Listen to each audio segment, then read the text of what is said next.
दोस्तों और बुजुर्गों, फिर वहीं पर आप जानते हैं कि इस इलाके के जो ऊंट हैं, दुनिया के कोई ऊंट पानी में तीर नहीं सकते, कच्छ के ऊंट पानी में तीर सकते हैं। यह भी भड़काऊ भाषण तो नहीं है, सिर्फ यहां के ऊंट ही पानी में तीर सकते हैं। तो मैं आपसे कह रहा हूं, आप तमाम से गुजारिश कर रहा हूं, जब ऊंट पानी में तीर सकते हैं तो क्या कच्छ की सरजमीन पर मंजलिस को आप कामयाब नहीं करेंगे?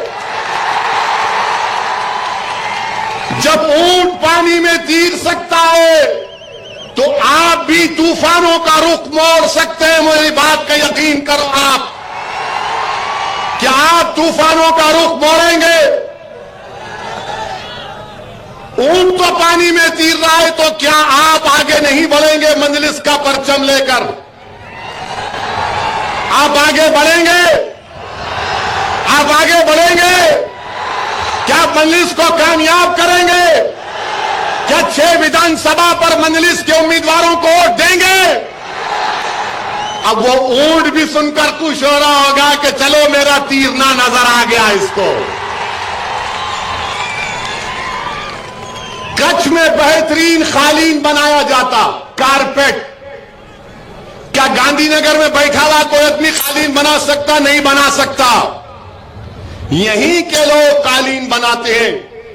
मैं आप तमाम को सलाम करता हूं, आप में अल्लाह ने खुदादाद सलाहियत आपको दी है।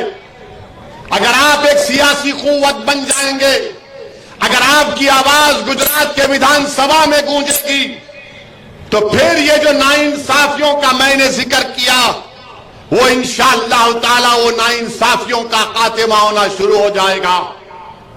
क्योंकि आपने बरसों कभी कांग्रेस को वोट दिया तो कभी भाजपा को वोट दिया, और जिसको कांग्रेस को कामयाब किया वो जीतने के बाद भाजपा में चले जाते हैं।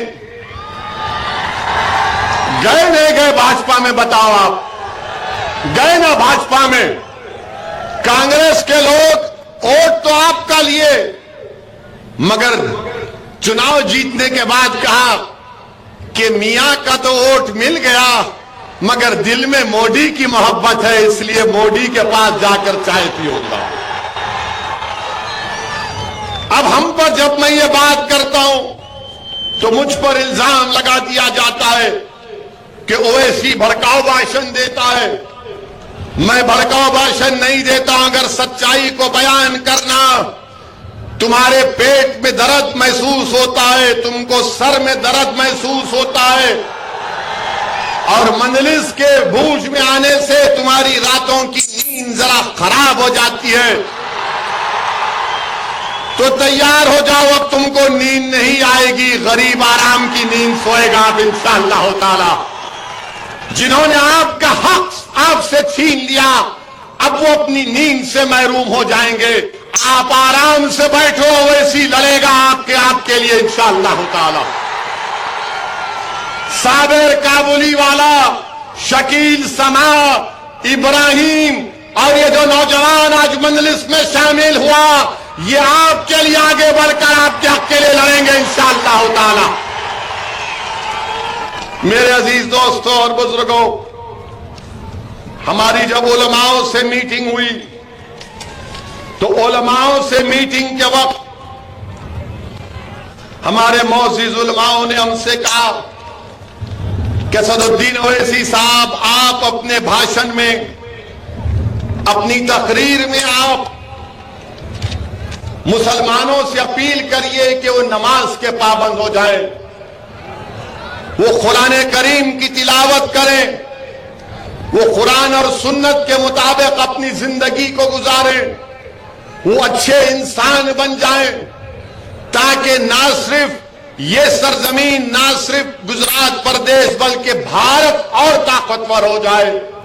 तो मैं उस उलमाए किराम के उस मशवरे पर अमल करते हुए मैं आपसे अपील कर रहा हूं कि मुसलमानों, नमाज की पाबंदी करो।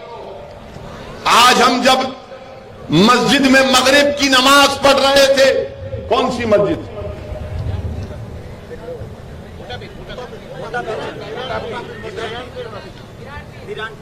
पीरानपीर मस्जिद में नमाज पढ़े मगरिब की हम।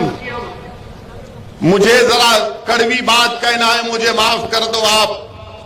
बहुत से नौजवान बाहर खड़े थे कि हम बाहर निकलेंगे तो हमसे हाथ मिलाएंगे या सेल्फी लेंगे। मैं उन नौजवानों से अपील कर रहा हूं, नौजवानों, मेरे साथ हाथ मिलाने से, मेरे साथ सेल्फी लेने से तुम्हारी खबर में कोई काम नहीं आएगा। तुम्हारी खबर में काम आएगा तो अल्लाह के सामने सर झुकाना। मैं भी जाऊंगा, तुम भी जाओगे इस दुनिया से, हम सब जमीन की रजा बनेंगे। मुसलमानों के लिए नमाज फर्ज है और नमाज पढ़ना हमारी जिम्मेदारी है। हम में और अगयारों में फर्क यह है कि हम नमाज पढ़ते हैं, तो नमाज की पाबंदी करो नौजवानों। 3 रकात पढ़ना था, 4 मिनट में नमाज हो जाती है। ऐसा गए, वजू करे, आए, 3 रकात पढ़े। पहले 3 की आदत डालो, फिर 2 की पढ़ेंगी, फिर 2 की पढ़ेंगी। मगर दीवार के पास खड़े होकर लोग देख रहे थे कि कब निकलेगा ओवैसी। क्या तुम ये सोचे कि अल्लाह देख रहा था कि तू दीवार तक अगर अंदर आ जाता तो मैं अपनी रहमत को तुझ पर और नाजिल कर देता? तो इसलिए मेरे नौजवान दोस्तों, भाइयों, बुजुर्गों, नमाज की पाबंदी करिए, कुरान शरीफ की तिलावत करिए, अल्लाह से अपने रिश्ते को मजबूत करिए। और जब हम अपने इस रिश्ते को मजबूत करेंगे तो इंशाअल्लाह ताला दीन दुनिया में अल्लाह हमको कामयाब और कामरान करेगा। तो मेरी आपसे दमन गुजारिश है कि कुरान और सुन्नत को अपनाइए, अच्छे इंसान बनिए, ताकतवर इंसान बनिए। कमजोर नहीं, ताकतवर बनिए। और ताकतवर से मतलब यह नहीं है कि दौलत हासिल करना। ताकतवर से मतलब यह नहीं है कि किसी को गाली देना मोटी। ताकतवर से मतलब यह नहीं है कि किसी को गुस्सा दिखाना। ताकतवर यह है कि तुम सच्चाई को अपना लो, तुम हक परस्त बन जाओ। यह ताकत है हमारी। और इस ताकत को हासिल करना अगर है तो कुरान और सुन्नत को अपनाना पड़ेगा। यह मैंने उलेमाओं के, मशाइखीन के पैरों के पास बैठकर सुना है। ये मेरे अल्फाज नहीं है, ये अल्लाह वालों की जबान से मैंने सुनी है, अहले दिल की जबानों से सुना है और उनके सुने हुए अल्फाज को आपके सामने रख रहा हूं। मेरे अजीज दोस्तों और बुजुर्गों, चौथी बात जो मैं आपके सामने रखना चाह रहा था वो ये है कि भारत में, ये हमारा वतन अजीज है, हमको शिकायत है कि हमारे हुकूक जो भारत के आईन में हमको गारंटी किए गए वो हमको नहीं मिलते हैं। तो मेरी आपसे गुजारिश है कि आप एक सियासी ताकत बनिए, सियासी ताकत बनिए, अपने वोट से अपने पार्टी के नुमाइंदों को कामयाब करिए। और याद रखिए मेरी इस बात को, आप हुकूमतों को बदल नहीं सकते, मगर आप में इतनी ताकत है कि आप अपने पार्टी के उम्मीदवारों को विधायक एमएलए बनाकर गुजरात की विधानसभा में भेजा सकते हैं। अगर आप ये काम करने तैयार हैं तो याद रखिए, जो पिछले 50-60 साल से नाइंसाफियां होती आ रही हैं, उन नाइंसाफियों का हम खात्मा कर सकते हैं। मजलूमों को जो उनके हक से महरूम कर दिया जा रहा है, हम उन मजलूमों को इंसाफ दिला सकते हैं। याद रखो नौजवानों, ये लड़ाई तुम्हारे लिए हम लड़ रहे हैं। याद रखो मेरे बुजुर्गों, ये लड़ाई हम इन आने वाले बच्चों के मुस्तकबिल को अच्छा रखने के लिए लड़ रहे हैं। याद रखो मेरी इज्जतदार मां और बहनों, जो तुम्हारे दिलो दिमाग में अपने नौजवान बच्चे और बच्चियों के मुस्तकबिल को लेकर तुम्हारे माथे पर बल आ जाता है, उस पेशानी की तकालीफ को दूर करने की लड़ाई आज मजलिस इत्तेहाद और मुस्लिमीन लड़ रही है। नौजवानों, अगर तुम ये महसूस करते हो कि मेरी आवाज को भारत में नहीं सुना जा रहा है, तो याद रखो असदुद्दीन ओवैसी के इस अल्फाज को। अगर तुम चाहते हो कि तुम्हारी आवाज को सुना जाए, तो इस जलसों में नारे लगाने से तुम्हारी आवाज नहीं सुनी जाएगी। तुम्हारी आवाज जब तुम्हारा नुमाइंदा साबिर काबुली वाला हो, शकील समा हो या कोई भी हो, जब आपकी दुआओं से, आपके वोट से जीत कर गुजरात की विधानसभा में जाएगा, जब वो वहां खड़े होकर पुकार कर कहेगा कि भूज और कच्छ में बसने वाले गरीबों से इंसाफ होना चाहिए, तब इंसाफ होगा। वरना याद रखो, सिर्फ यही होता रहेगा कि तुम नारे लगाओगे, तुम वाह वाह करोगे, और जो तकरीर करने वाला तकरीर करके खुश होकर चला जाएगा कि मैंने बड़ा अच्छा भाषण दिया था, लोगों की वाह वाह और दाद हासिल की। मगर असदुद्दीन ओवैसी तुम्हारी दाद का मोहताज नहीं है। असदुद्दीन ओवैसी तुम्हारी तारीफ का मोहताज नहीं है। असदुद्दीन ओवैसी अगर यहां पर आया है तो तुमसे भीख मांगने के लिए आया है कि खुदा के लिए मुत्तहिद हो जाओ, मुत्तहिद हो जाओ, मुत्तहिद हो जाओ। तुम अगर मुत्तहिद हो जाओगे तो याद रखो, हम अपने मसाइल का हल तलाश कर लेंगे। वरना इसी तरह हमको भूल भलैयों में हमको फिराया जाता रहेगा, दिल फरेब बातें किए जाएंगे और धोखा दिया जाता रहेगा, खिलौने देकर हमको बहलाया जाएगा, मगर हमारे बुनियादी मसाइल की तरफ कोई तवज्जो और उसका हल नहीं निकालेगा। तो इसीलिए मेरे अजीज दोस्तों, ये लड़ाई आपके लिए लड़ रहे हैं। मैं यहां पर अपनी इज्जत या मकबूलियत में इजाफा करने के लिए नहीं आया हूं। अल्लाह मेरी नीयत को जानता है। मैं यहां पर इसलिए आया हूं कि आपकी सरजमीन पर जिस तरह हमारे बुजुर्गों ने देश की आजादी में अपना हिस्सा अदा किया, मैं चाहता हूं कि तुम उन्हीं के नक्शे कदम पर चलकर तुम भारत के नेता बनो, ना सिर्फ गुजरात के। तुम भारत के नेता बनो, तुम लीडर बनो, तुम कायद बनो। मैं तुम्हारे पीछे चलने के लिए तैयार हूं, मगर तुम खड़े हो जाओ और अपने मुकद्दर के फैसले खुद करो। तुम, हम आपको नेता बनाने आए हैं, हम आपको लीडर बनाने आए हैं। मेरी एक ही ख्वाहिश है, अल्लाह ने मुझे बहुत दिया। मैं कभी भी ये नहीं सोचा था कि अल्लाह मुझे यहां तक पहुंचाएगा, कच्छ की सरजमीन तक पहुंचाएगा अल्लाह।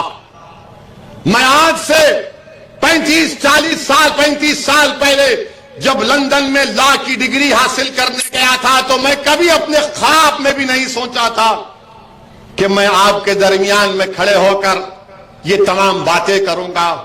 मेरी एक ही ख्वाहिश है कि नहीं मालूम मेरी जिंदगी का चिराग कब गुल हो जाए, सबको जाना है। मैं मौत से नहीं डरता, डरता इस बात से हूं कि जब पूछा जाएगा बताओ असदुद्दीन, तुमको इन तमाम नेमतों और इनामात से नवाजा गया, तुमने उसको कैसे इस्तेमाल किया, मैं उससे डरता हूं। मैं डरता हूं कि जब रब्बे करीम के सामने मेरे हिसाब किताब होंगे, मैं डरता हूं कि जब कब्र में मुझसे 3 सवालात किए जाएंगे। मेरे अजीज दोस्तों, मैं जो कुछ कर रहा हूं अल्लाह को राजी करने के लिए कर रहा हूं। मैं जो कुछ कर रहा हूं ताकि मेरा खातिमा ईमान पे हो, इसलिए कर रहा हूं। मैं जो कुछ कर रहा हूं कौम और गरीब और मजलूम आवाम के फायदे के लिए कर रहा हूं। मैं यही चाहता हूं कि मेरी जिंदगी के खत्म होने से पहले अल्लाह मुझे नजारा दिखा दे कि जिस तरह आज हजारों की तादाद में लोग यहां खड़े हैं, हजारों की तादाद में असदुद्दीन ओवैसी से ज्यादा काबिल लोग गुजरात और भारत में मुसलमानों के खड़े होकर संविधान को बचाएंगे, संविधान को मजबूत करेंगे और भारत को मजबूत करेंगे। ये मेरी जिंदगी का मकसद है। मेरे अजीज दोस्तों और बुजुर्गों, इसीलिए आपसे अपील कर रहा हूं कि मजलिस को मजबूत करो, मैं किसी के खिलाफ नहीं हूं, मगर इज्जत के साथ कहना चाह रहा हूं कि जो हमने पॉलिसी बनाई थी आजादी के बाद, क्या निकला उस पॉलिसी से आप बताइए। हर मैदान में दलित और अल्पसंख्यक समाज का मुसलमान और आदिवासी पीछे हो गया। अगर आबादी के लिहाज से कहीं पर बराबरी नजर आती है, दलितों में, मुसलमानों में, आदिवासियों में, तो जेल में नजर आती है, जेल में नजर आती है। जितनी आबादी मुसलमानों की है उतना परसेंटेज जेल में अंडर ट्रायल है। जितनी आबादी दलित आदिवासियों की है उससे थोड़ा बढ़कर जेल में उनका परसेंटेज है। बताओ मेरे अजीज दोस्तों और बुजुर्गों, इसीलिए तो आपसे कह रहा हूं कि नाइंसाफी को रोकना है, हुकूक की लड़ाई है, नौजवानों के मुस्तकबिल की लड़ाई है, आपके बुजुर्गों के ख्वाबों को पूरा करने की जिद्दोजहद है, हमारे मां और बहनों के ख्वाबों को पूरा करने की लड़ाई है। क्या आप मेरा साथ देंगे? क्या आप मजलिस इत्तेहादुल मुस्लिमीन का साथ देंगे? कहीं आप कांग्रेस भाजपा का तो साथ नहीं देंगे ना? कहीं आप राहुल और मोदी का तो साथ नहीं देंगे? कितने नहीं देंगे? हाथ उठा दो। अल्हम्दुलिल्लाह मैं आपका शुक्रगुजार हूं, मगर पोलिंग के दिन भी ये उंगली उठा के दबाना पतंग के निशान पर। याद रखिए, आपने हाथ उठाकर वादा कर लिया मैं आऊंगा, चुनाव के दरमियान में भी आऊंगा, फिक्र मत करिए इंशाअल्लाह ताला। और एक बार भड़काऊ भाषण देने आऊंगा। अब मीडिया वाले बोलेंगे ये अपनी जबान से बोला, ये खुद बोला। देखो मैं क्या भड़काऊ भाषण दे रहा हूं? कौन सी भड़काऊ बात? मगर मीडिया को ऐसा लगता है कि बगैर ओवैसी को टीवी पे दिखाए उनकी रोटी नहीं जलती। उनको दिखाना जरूरी है, दाढ़ी टोपी, उनको दिखता है मसाला मिलता है। मैं भारत के संविधान पर, अल्लाह के नाम पर हल्फ लिया हूं। मेरी लड़ाई संविधान के दायरे में थी, है और रहेगी इंशाअल्लाह ताला। संविधान के बाहर जाने का सवाल ही पैदा नहीं होता। जिसको जाना है वो जाए। मुझे भारत के चप्पे चप्पे से मोहब्बत है, इसके जर्रे जर्रे से मोहब्बत है, इसकी हर चीज से मुझे मोहब्बत है। और इंशाअल्लाह ताला अल्लाह मुझे जब तक जिंदा रखेगा ये मोहब्बत बढ़ती जाएगी और बढ़ती जाएगी और कमी नहीं होगी उसमें इंशाअल्लाह ताला। मेरे अजीज दोस्तों और बुजुर्गों, अज़ान हो रही का, अज़ान हो रही, रुकते हैं।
बिस्मिल्लाहिर्रहमानिर्रहीम।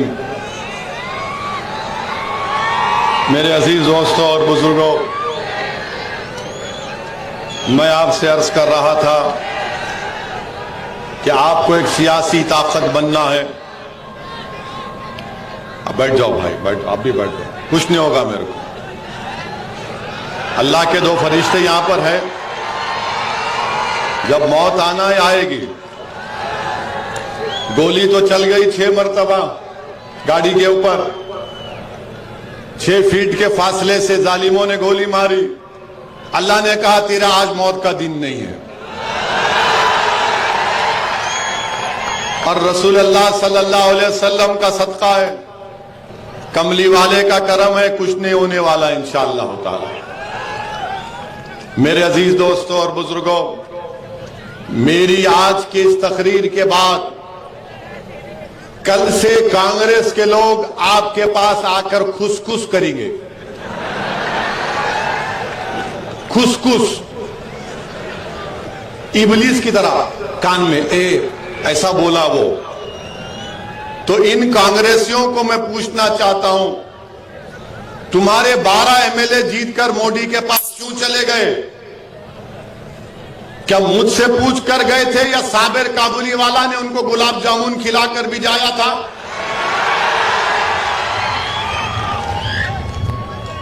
वो उनका लीडर, क्या नाम उसका, हार्दिक, हाँ हार्दिक, क्या वो शकील समा के साथ बैठकर ढोकला खाकर चला गया भाजपा में?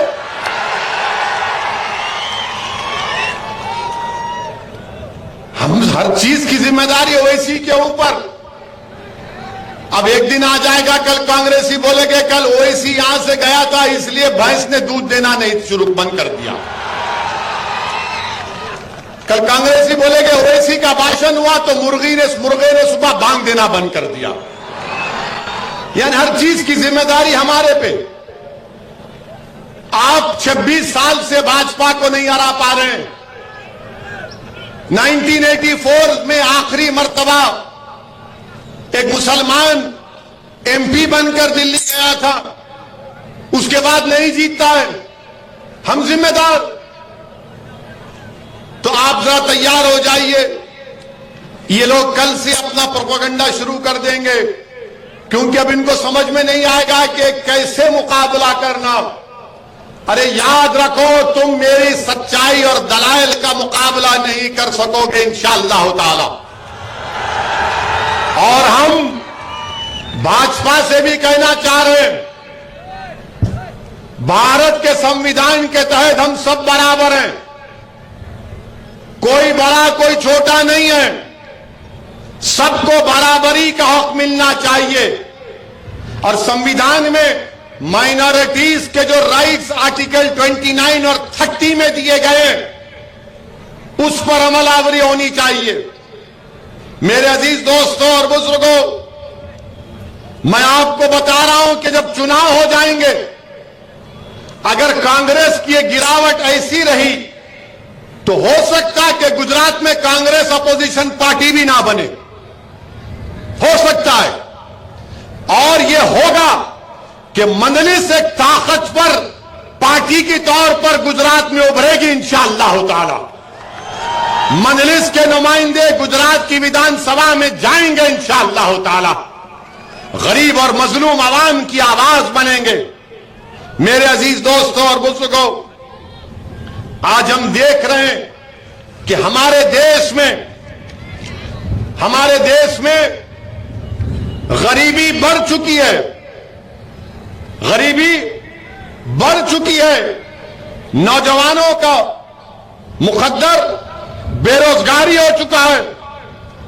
और भारत के प्रधानमंत्री से जब यह पूछा जाता है कि देश के प्रधानमंत्री, नौजवान बेरोजगार है, आरएसएस से पूछा जाता है कि भारत का नौजवान अनएम्प्लॉयड है, तो बोलेंगे बेरोजगार क्यों है तू, रोजगार पे लग जा, मॉब लिंचिंग कर ले। कभी मुगलों को गाली दे दे, एक पिक्चर बना दे और गाली देते रहे। मगर हम देश के प्रधानमंत्री को यह पूछना चाह रहे हैं। लोग अक्सर बोलते हैं ये ओवैसी बहुत खाली एक समुदाय की बात करता है। मैं कभी एक समुदाय की बात नहीं किया। मैं आसमान के नीचे बसने वाले भारत की इस अजीमुशान सरजमीन पर बसने वाले भारतीयों की गरीब और मजलूमों के इंसाफ की बात करता आया हूं। और आज मैं पूछना चाह रहा हूं भारत के प्रधानमंत्री नरेंद्र मोदी से कि देश के प्रधानमंत्री आप युवाओं को नौकरी क्यों नहीं देते? 60 लाख नौकरियां हैं। सुनो कच्छ के बेरोजगार नौजवानों, सुनो गुजरात के बेरोजगार नौजवानों, सुनो भारत के बेरोजगार नौजवानों, गवर्नमेंट के पास, सरकार के पास 60 लाख नौकरियां हैं और 8 साल से देश के प्रधानमंत्री कुछ नहीं कर रहे। मोदी सिर्फ भाषण देते हैं, वादे करते हैं, ड्रामा करते हैं और उसके बाद जनता को भूल जाते हैं। 60 लाख नौकरियां कहां पर हैं? मैं पढ़ के सुनाता हूं मीडिया के लिए। बोलना है ना, हमारे दोस्त हैं, दुश्मन भी हो सकते मगर मैं आपका दोस्त हूं। सेंट्रल गवर्नमेंट में, सेंट्रल मिनिस्ट्री और डिपार्टमेंट में 9,10,000 नौकरियां हैं। कितने हैं? 9,10,153 नौकरियां हैं। कितनों को नौकरी होना? हाथ उठाओ। कितनों को नौकरी होना? हाथ उठाओ। डरो मत, कुछ नहीं होता। अब जब नौकरी होना, ये 9 लाख नौकरियां सेंट्रल गवर्नमेंट और डिपार्टमेंट में, और बैंक में कितने नौकरियां? पब्लिक सेक्टर बैंक में 2 लाख, 2 लाख नौकरी है। भारत के प्रधानमंत्री नौकरी क्यों नहीं देते? तो बोलते कश्मीर फाइल देख ले। फिर हेल्थ में 1,64,480 नौकरियां हैं। 1,64,000। आंगनवाड़ी में 1,76,057 नौकरियां हैं। अब बोलो ये भड़काऊ भाषण है? प्राइमरी एजुकेशन में सेंट्रल गवर्नमेंट के नवोदय विद्यालय में 16,329 नौकरी है। 16,339। स्टेट के प्राइमरी स्कूल में प्रदेशों के 8,37,000 नौकरियां हैं। हायर एजुकेशन में गवर्नमेंट ऑफ इंडिया, देश के प्रधानमंत्री के मातहत सेंट्रल यूनिवर्सिटीज में 18,647 नौकरी। IIT, triple IT, IIM, NIT में 16,687 नौकरियां, वैकेंसी हैं। दूसरे सेंट्रल इंस्टीट्यूट्स में 1,662 नौकरियां हैं। आर्मी और पुलिस में, इंडियन आर्मी में 1,07,505 नौकरियां हैं। सेंट्रल रिजर्व फोर्स में 91,929। प्रदेशों की पुलिस में 5,31,737। सुप्रीम कोर्ट में 4, हाई कोर्ट में 419, डिस्ट्रिक्ट और लोअर कोर्ट में 4,929। तो टोटल कितना हुआ? 60,82,130। अब भारत के युवाओं से पूछ रहा हूं, तुम ओवैसी को गाली दो, बल्कि तुम्हारा बस चला तो मेरी जान भी ले लो, मगर यह बताओ कि 60 लाख नौकरियां देश के प्रधानमंत्री और भाजपा तुमको क्यों नहीं दे रही है? तुमको क्यों बेरोजगार बना के रखी है? पूरे विश्व में, पूरी दुनिया में अगर कहीं पर नौजवान युवा बेरोजगार है सबसे ज्यादा तो भारत में। और ये फिगर कहां से आए? ये 60 लाख का फिगर कहां से आया बोल रहा हूं। ये मैंने नहीं लिखे, ये भाजपा के एमपी हैं पीलीभीत के श्री वरुण गांधी ने लिखा है। बीजेपी का एमपी है वरुण गांधी, बीजेपी का, और अपनी पार्टी में रहकर कह रहा है कि देश में 60 लाख नौकरियां हैं। मोदी, तुम गरीब को, नौजवान को नौकरी दोगे या सिर्फ भिड़ाते रहोगे, लड़ाते रहोगे हम लोगों को? अब मीडिया बोलेगा ओवैसी ने भिड़ाने की बात की। मीडिया 60 लाख का जिक्र नहीं कहेगा, ओवैसी ने कच्छ में भाई भिड़ाने की बात की। यही देखना, अब देखना कल सुबह 11 बजे एक छोटा शुरू होगा और शाम में 6 बजे से हमारी निकाह होगा, शादी करेंगे हमारे। हम तो टीवी के लिए दूल्हे भाई हैं, बगैर हमारे इन लोगों को चैन नहीं मिलता। मगर 60 लाख नौकरियां कौन देगा? 60 लाख नौकरियां प्रधानमंत्री क्यों नहीं देते? मैं आज इस जलसे से भारत के युवाओं को पैगाम दे रहा हूं, तुम अपनी नौकरी का डिमांड करो देश के प्रधानमंत्री से। पूछो भाजपा से 60 लाख नौकरियां दोगे नहीं दोगे हमको? महंगाई आसमानों को छू रही है, पेट्रोल डीजल बढ़ता जा रहा है, बढ़ता जा रहा है, और कुछ इसकी बात नहीं होती है। तो इसीलिए नौकरी भारत के प्रधानमंत्री को देना है। 60 लाख नौकरी दो प्रधानमंत्री, 24 के चुनाव से पहले दो, और गुजरात के चुनाव से पहले कम से कम 20 लाख तो दे सकते हैं आप, वरना फिर आकर बोलेंगे 80-20 कब्रस्तान शमशान। और जो लोग मोदी जी को वोट डालते हैं, मैं उनसे पूछ रहा हूं कि तुम्हारी औलाद को, तुम्हारे बेटे को, तुम्हारे भाई को, तुम्हारी बेटी को, तुम्हारी पत्नी को नौकरी की जरूरत नहीं है? क्या भाषण से तुम्हारा पेट भर जाएगा? भाषण से जज्बात उभार सकते हैं, और मुझसे ज्यादा कोई तकरीर भारत में नहीं कर सकता, चैलेंज देकर कह रहा हूं। मगर 60 लाख नौकरियों का क्या होगा? अगर मैं झूठ बोल रहा हूं देश के प्रधानमंत्री, तो वरुण गांधी को अपनी पार्टी से निकाल के बताओ मैं जो झूठ कहा उसने। क्योंकि मैं शुरू में नाम नहीं लिया था, पूरा बोलने के बाद लिया। यह भी टैक्टिक है अपनी। अब आप बोलेंगे, ये भाजपा के लोग बोलेंगे ये क्या कर रहा है? ये इसको तो चाहिए था कि पाकिस्तान पे बोले। अरे पाकिस्तान से हमको क्या लेना देना प्यारे?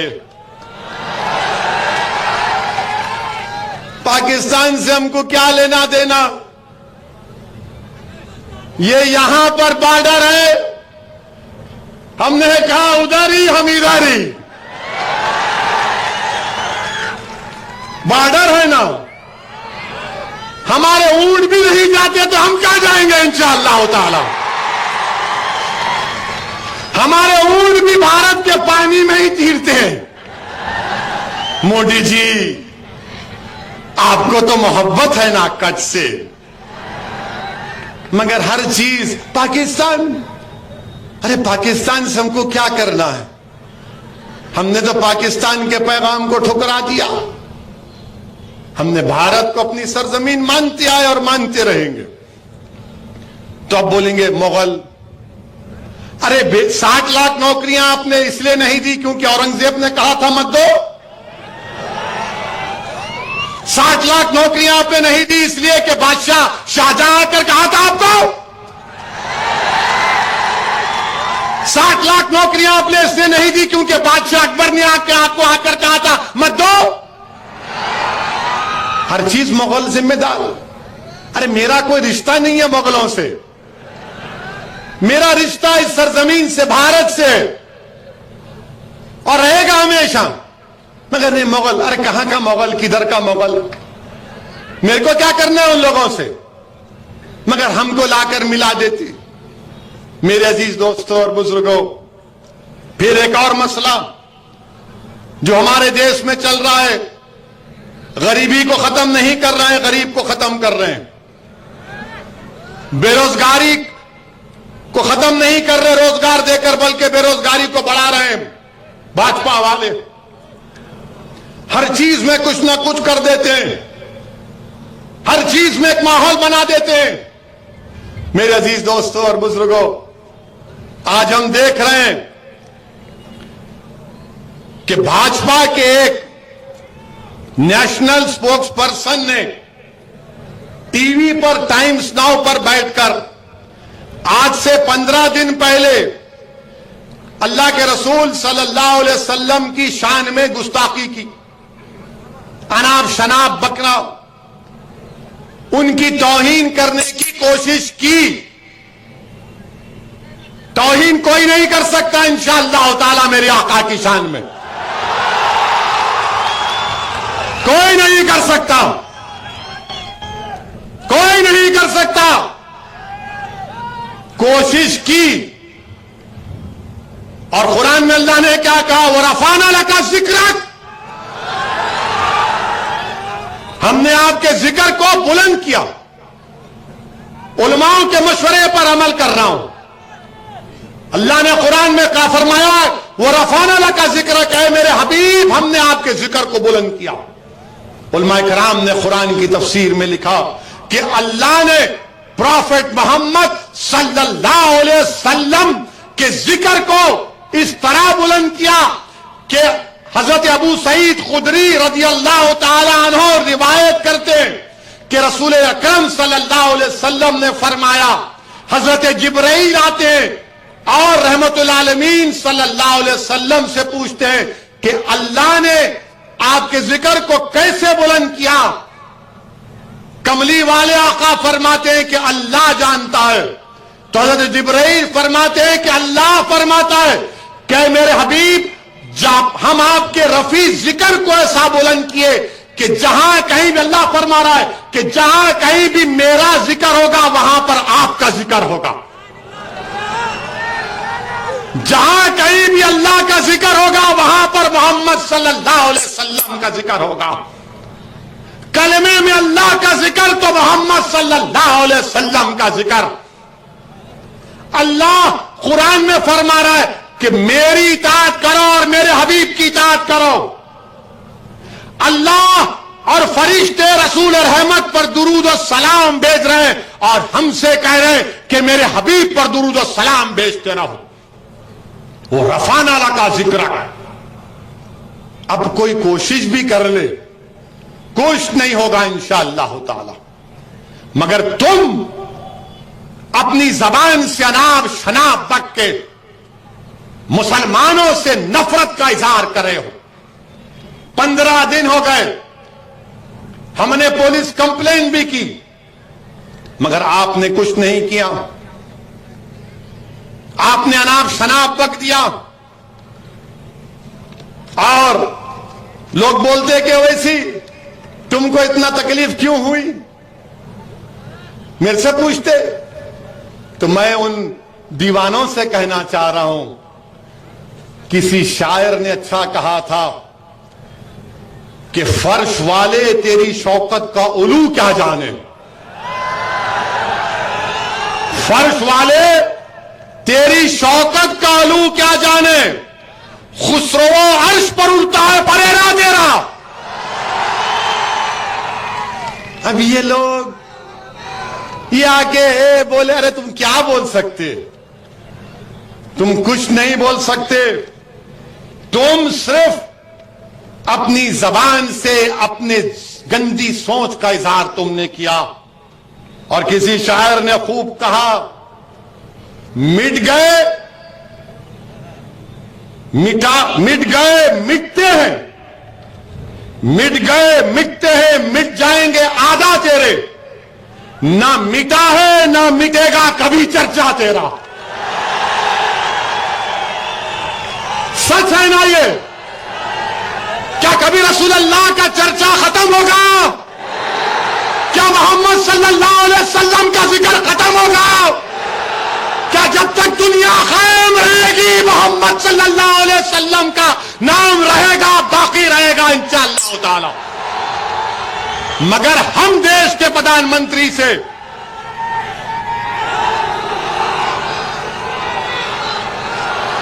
नारे तकबीर, नारे तकबीर, हम देश के प्रधानमंत्री से हाथ जोड़कर विनती करते हैं कि आप अपने नेशनल स्पोक्स पर्सन के खिलाफ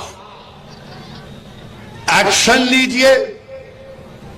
केस रजिस्टर है, पुलिस को तहकीकात करके उनको जेल को भिजाइए और जो आईपीसी और सीआरपीसी के कानून के तहत कोर्ट के जरिए से कोर्ट का फैसला होगा तो उनको सजा मिलनी चाहिए।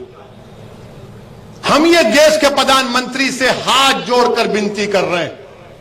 15 दिन हो गए प्रधानमंत्री जी, मुझे अफसोस इस बात का है प्रधानमंत्री जी, हम आपसे कह रहे थे कि आप एक्शन लो, मैंने कहा, मगर आपने हमारी बात नहीं मानी। किसी फॉरेन कंट्री के लोगों ने आपसे कहा, कतर ने कहा, ओमान मस्कत ने कहा, सऊदी अरेबिया ने, अरब इमारत ने, मालदीव्स ने, बहरहाल 12-13 ममालिक ने कहा, तो देश के प्रधानमंत्री हरकत में आ गए। प्रधानमंत्री जी, हम भारत के नागरिक हैं, ये देश हमारा भी है। हमने अंग्रेजों के खिलाफ लड़ाई लड़ी प्रधानमंत्री, हमारे उलमाओं ने अंग्रेजों के खिलाफ जिहाद का फतवा दिया था और जिहाद का फतवा देकर उस फतवे की स्याही सूखने से पहले हमारे उलमाए कराम ने अपनी जान के नजराने पेश कर दिए। काला पानी की सजा हमारे उलमाओं को हुई तो उन्होंने बुज़दिली के मजाहरे नहीं किए, 9 मरतबा अंग्रेजों से भीख नहीं मांगी माफी की, 9 मरतबा खत लिख कर भीख नहीं मांगा, बल्कि अंग्रेजों से कहा या तो मुल्क को छोड़ो या हमको फांसी पर चढ़ा दो। हमने फांसी के फंदे को मुस्कुराकर कबूल किया, मगर हमने भारत को अपना वतन माना है। देश की आजादी में यही भूज और कच्छ की सरजमीन से यूसुफ मेहर अली ने गांधी के साथ नारा दिया था, क्विट इंडिया, भारत छोड़ो अंग्रेजों। आज हम आपसे कह रहे हैं, मगर आपने हमारी बात को नहीं सुना। आज भी हम अपील कर रहे हैं देश के प्रधानमंत्री से कि आप उनको गिरफ्तार करवाइए, उन पर क्रिमिनल केस चलाइए और देश के प्रधानमंत्री से उम्मीद करते हैं कि वो हमारी इस बात को सुनेंगे। मगर अफसोस के साथ कहना पड़ रहा है कि जुमे के दिन एहतजाज हुआ और बाज़ जगह पर तशद्दुद भी हो गया। मेरे अजीज दोस्तों और बुजुर्गों, मैं तशद्दुद के खिलाफ हूं। तशद्दुद ना जनता करे और ना पुलिस करे, कोई भी वायलेंस नहीं कर सकता। अब एक बात आपको और मीडिया के जरिए कहना चाह रहा हूं, जो बात बीजेपी के नेशनल स्पोक्स पर्सन ने कही, 15 दिन हो गए, जेल को नहीं गए, अरेस्ट नहीं किया गया। अब मिसालें देकर बता रहा हूं, जो प्रधानमंत्री कहते ना सबका साथ, सबका विश्वास, सबका विकास, ये सब झूठ है। यूं है, 27 जुलाई 2019 पीटीआई की रिपोर्ट है कि एक फहीम अजीम सिद्दीकी हैं मीरठ जिले के, उन्होंने देश के प्रधानमंत्री की फोटो को तोड़ मोड़ कर पेश किया, उनको गिरफ्तार किया गया, गद्दारी का देश के ऊपर इल्जाम लगाकर जेल को भिजाया गया। एक केस ये 2014 में एक ब्रिजेश यादव साहब हैं बलिया जिले के, 2014 में वहां पर ये ब्रिजेश यादव साहब 2017 में 500 की नोट जब गायब हो गई थी रातों रात, याद है ना, मोदी जी ने कहा गई, तो ब्रिजेश यादव ने ये अपने फेसबुक पोस्ट में लिखा, क्या लिखा कि मोदी ने कहा था कि 50 दिन दो भाइयों बहनों, कहा था ना, मीडिया वाले नाराज नहीं होना, उसने कहा 50 दिन हो गए, बताओ क्या हुआ, तो ब्रिजेश यादव को 22 दिन जेल में रखा गया। तीसरा एक कलाम कुंडा तहसील प्रतापगढ़ जिले के, उसने फेसबुक पर लिखा कि मुगल सराय को नाम बदलकर दीनदयाल उपाध्याय क्यों बनाया जा रहा है, तो उनको जेल में डाला गया, 14 दिन जेल में थे। फिर पूरा लिख के आया हूं, 10 मई 2022 इस साल पीटीआई की रिपोर्ट, एक इरफान हुसैन है फतेहगढ़ के, उन्होंने फेसबुक में प्रधानमंत्री के बारे में अनाप शनाप लिख दिया, तो 10 मई 2022 को इरफान को जेल को डाल दिया गया। 7 जून 2022 कलकत्ता में रॉडर राव एक आदमी है गोवा में बैठकर इसने ममता बनर्जी के खिलाफ अनाप शनाप बक दिया, तो कलकत्ता की पुलिस गोवा जाकर उसको गिरफ्तार करके जेल में डालती है। 17 अगस्त 2021 मनमोहन मिश्रा चेन्नई में, यूपी की पुलिस गई कोतवाली की, तुमने मोदी के बारे में यूट्यूब में अनाप शनाप कहा, जेल में डाल दिया। फरवरी 2018 2 लोग बलिया के, मोदी जी योगी और हिंदू भगवानों के खिलाफ अनाप शनाप बका, जेल में डाल दिया। एक जाकिर त्यागी है मुजफ्फरनगर का, इसने योगी के बारे में कोई मस्खरापन किया, उसको जेल में डाल दिया गया। जब योगी, मोदी और ममता बनर्जी पर कोई बोला जाता है तो जेल में डाल दिया जाता है। एक केस में तो 5 साल के बाद डाला गया, और मेरे रसूल सल्लल्लाहु अलैहि वसल्लम के की शान में वो नुपुर शर्मा अनाप शनाप बकती है। 15 दिन हो गए, आप उसको आराम से घर में बिठा कर रखें। अब बताओ मुझ पर इल्जाम लगाने वालों, मैं क्या करूं? मेरे रसूल के बारे में अनाप शनाप बका जा रहा है।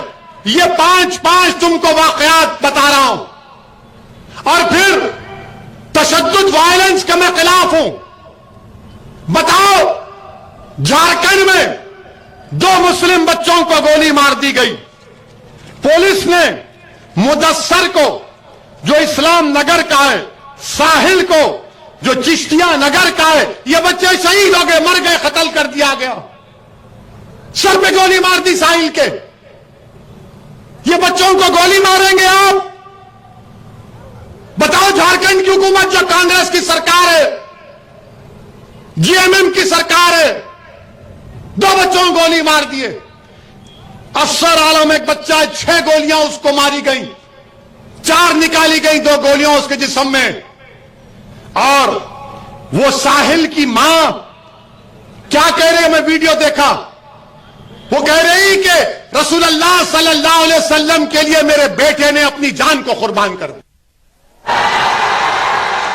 नहीं, तुम थाली नहीं मारोगे, सोचो थोड़ी देर के लिए, तुम्हारा भाई था, तुम्हारा बेटा था, क्या करोगे तुम? क्या हम अपने बेटों को इसलिए पैदा करते हैं कि जान दे दें? क्या हमारी जान की कीमत नहीं है? क्या उस बच्चे के, उसके मां को हक हासिल नहीं था कि उसके ज़ईफ़ी का सहारा बने? ये मेरी लड़ाई है। इस पे बोलते हैं भड़का भाषण दिया, 2 बच्चे मर गए, गोलियां मार दिया आपने। ये नहीं होता था अगर देश के प्रधानमंत्री एक्शन ले लेते। मैं वायलेंस को कंडेम करता हूं, प्रोटेस्ट होना चाहिए, मगर संविधान के दायरे में होकर रहना चाहिए। प्रोटेस्ट करना हमारा बुनियादी हक है, फंडामेंटल राइट है, मगर अमन के साथ। यहां पर 2 बच्चे चले गए, प्रयागराज में लोगों ने प्रोटेस्ट किया तो आपने आफरीन फातिमा के घर को तोड़ दिया, पूरे घर को तोड़ दिया। क्या कहा उत्तर प्रदेश की सरकार ने कि इसका बाप और यह जिम्मेदार है? क्या कोर्ट किस लिए है फिर बताओ आप? अदालत किस लिए है? जज किस लिए है? पुलिस किस लिए है? अगर तुम तय कर लोगे 15 दिन से नुपुर शर्मा गिरफ्तार नहीं होती और हमारे खिलाफ जजमेंट दे दिया जाता है कि तुम मेन आदमी हो, तुम्हारे घर को तोड़ दिया जाएगा। और घर को तोड़ रहे हैं। और ये मीडिया के लोग, जो इंग्लिश चैनल है न्यूज 18, वो क्या कहता है? वो क्या कहता है कि आफरीन फातिमा के घर से, आफरीन फातिमा के घर से एक पोस्टर निकला। पोस्टर पर वो रिपोर्टर दिखा रहा है, अंग्रेजी में लिखा है, when injustice becomes law, rebellion becomes a duty.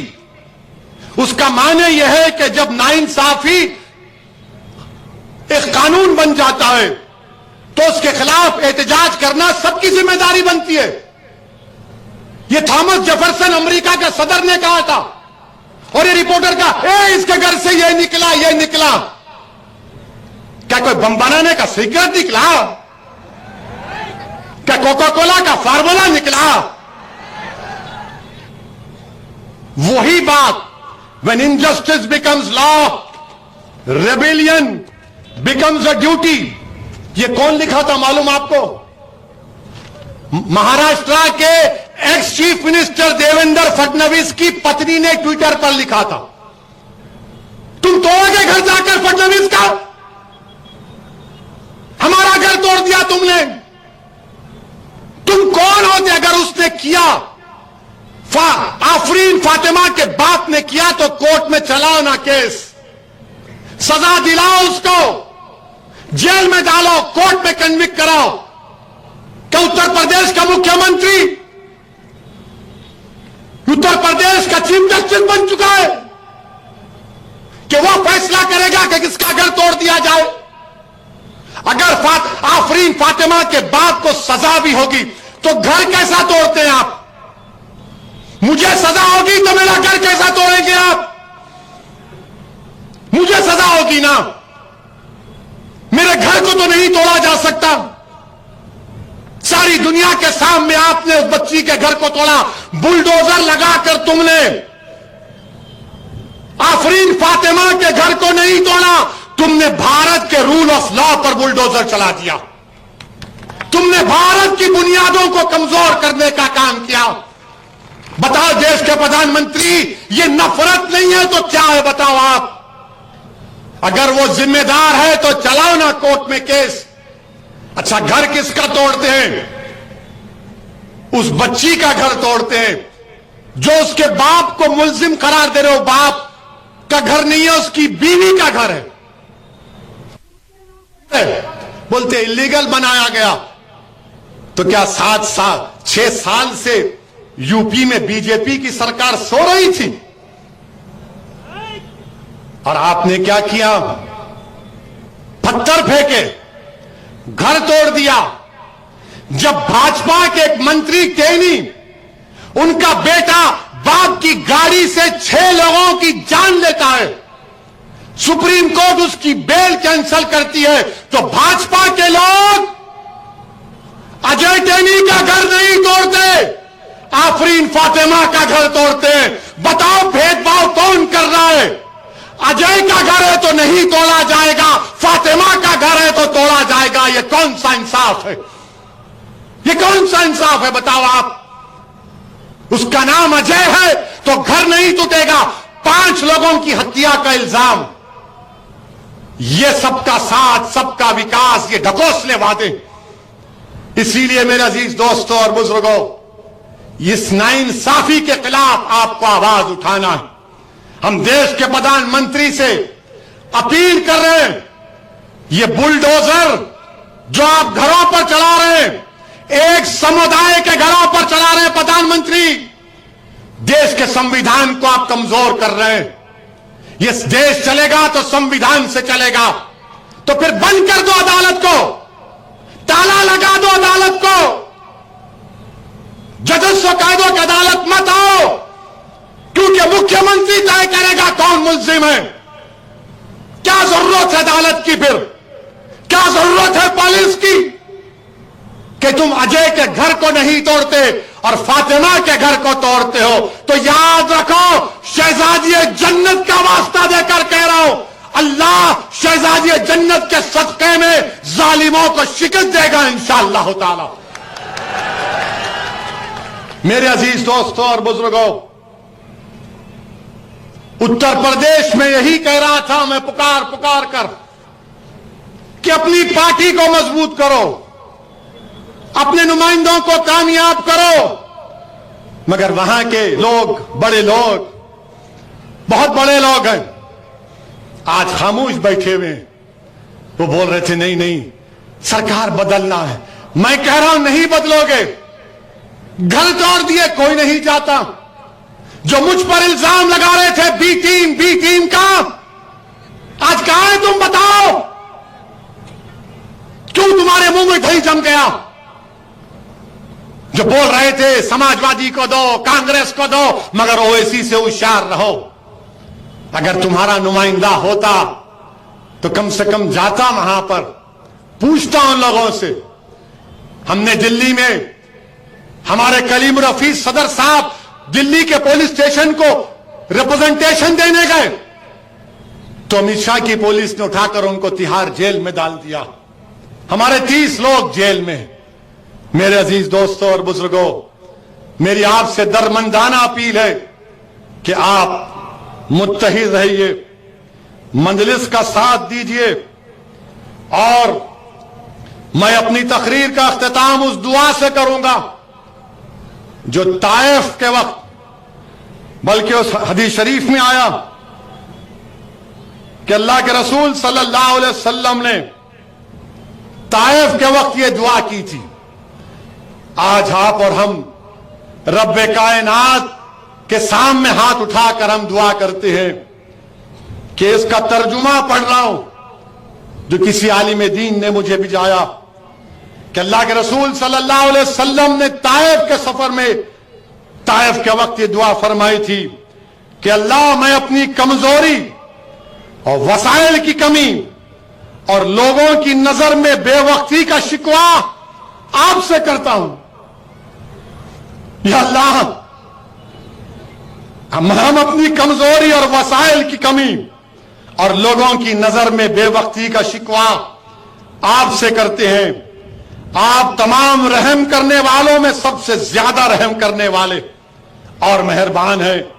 या अल्लाह आप हमें किसके सुपुर्द कर रहे हैं? या अल्लाह आप हमें किसके सुपुर्द कर रहे हैं?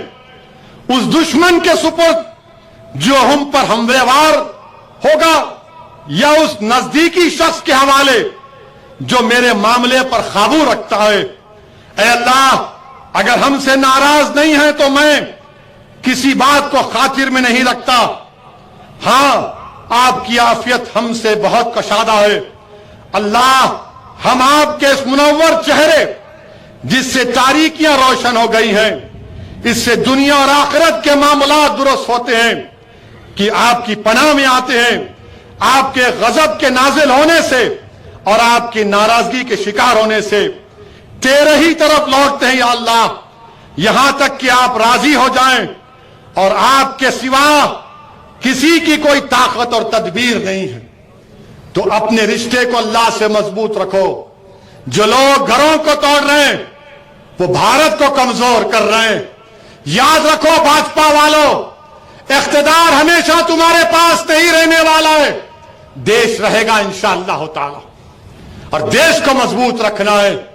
मेरी आपसे गुजारिश है कि मजलिस को मजबूत करिए, मुत्तहिद रखिए, भूज में अमन को और मजबूत करिए और इस पार्टी को कामयाब करिए। आपका फिर से शुक्रिया कि आपने अपना कीमती वक्त निकालकर आज यहां पर आए। मैं आपकी मोहब्बत को सलाम करता हूं। मेरे पास अल्फाज नहीं है कि आप हजारों की तादाद में यहां पर आए हैं। और सुनो मोदी जी, अगर आपकी भी सभा होगी तो लोग ऐसा मोहब्बत से नहीं आते होंगे। लोगों को लाया जाता है, आ गाड़ी में बैठ, गाड़ी में बैठ, आ यह ओनली मोहब्बत है। अल्लाह इस मोहब्बत को कायम रखे। आपका बेहद शुक्रिया। अस्सलाम वालेकुम व रहमतुल्लाहि व बरकातुहू।